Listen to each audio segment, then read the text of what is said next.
ইন্ডিয়াতে মেসিকে নিয়ে আসছি। সাকিব বিশাল বড় মেসির ফ্যান। একটা সেলিব্রিটি ম্যাচে সাকিব যাতে খেলে এবং সাকিব যেন মেসিকে মিটও করে। বিষয়টা একবার মনে মনে কল্পনা করুন তো, যদি সত্যি এমনটা হয়ে যায় বাস্তবে তাহলে কেমন দাঁড়াবে। একদিকে ক্রিকেটের বিশ্বসেরা অলরাউন্ডার সাকিব আল হাসান, অপরদিকে ফুটবলের সর্বকালের সেরা প্লেয়ার লিওনেল মেসি। দুজনে একই মঞ্চে তো দূর, দুজনে খেলতেও পারে। লিওনেল মেসির পাশে সাকিবের গোল, কখনো সাকিবের অ্যাসিস্টে লিওনেল মেসির গোল। ইন্ডিয়াতে মেসিকে নিয়ে আসছি ডিসেম্বরের 13, 14, 15 কলকাতা, দিল্লি আর মুম্বাইতে ইভেন্টটা আছে। এবং যেহেতু বাংলাদেশে এবার নিয়ে যেতে পারছি না, আমি কিছু চেষ্টা করছি বাংলাদেশের যারা ফুটবল প্রেমী তাদের জন্য কিছু একটা যদি কোনো মিট অ্যান্ড গ্রিট কলকাতাতে করা যেতে পারে আমি করছি।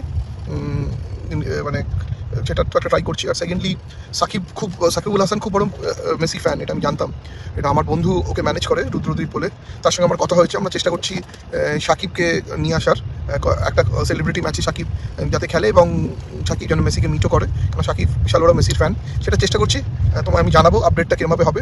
আশা করি সাকিব আসবে এবং মেসিকে মিটও করবে। তখন কিন্তু ফুটবল এবং ক্রিকেট সমর্থকরা টান উত্তেজনায় কিন্তু পড়ে যাবে এবং সুন্দর একটি ম্যাচ উপভোগ করবে। এমনই নিউজ করা হয়েছে ভারতীয় বিভিন্ন গণমাধ্যমে।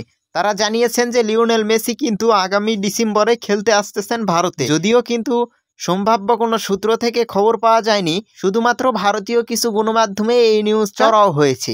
ফুটবল প্রেমীদের কাছে কিন্তু এক জনপ্রিয় নাম লিওনেল মেসি, তার জন্যই কিন্তু ফুটবলটাকে অনেকেই ভালোবাসেন। প্রায় এক যুগ আগে কিন্তু বাংলাদেশ সফরে এসেছিল এই কিংবদন্তি খেলোয়াড় লিওনেল মেসি, কিন্তু সেবার সাকিব আল হাসানের সঙ্গে কিন্তু দেখা হয়নি। তবে এবার কিন্তু দেখা হতেও পারে। এখন কিন্তু লিওনেল মেসিকে দেখার অপেক্ষা কিন্তু আরো দৃঢ় হয়েছে এবং আরো মনে আকাঙ্ক্ষা জেগেছে ভক্তবিন্দুদের, কেননা তিনি যে একজন বিশ্বকাপ জয়ী প্লেয়ার। সবকিছু ঠিকঠাক থাকলে কিন্তু আগামী 13 থেকে 15 ডিসেম্বর ভারত সফর করবে লিওনেল মেসি এবং সঙ্গে দেখা যাবে ক্রিকেট বিশ্বের সর্বকালের সেরা অলরাউন্ডার সাকিব আল হাসান, যার কারণেই মানুষ ক্রিকেট খেলা দেখতে শুরু করেছে। তো এই ছিল আমাদের কাছে থাকা বর্তমান সর্বশেষ আপডেট। পরবর্তী নিউজ ভিডিও দেখার আমন্ত্রণ জানিয়ে বিদায় নিচ্ছি। মোস্তাকিন হাসান, বিটিন ফায়ার রিয়াকশন।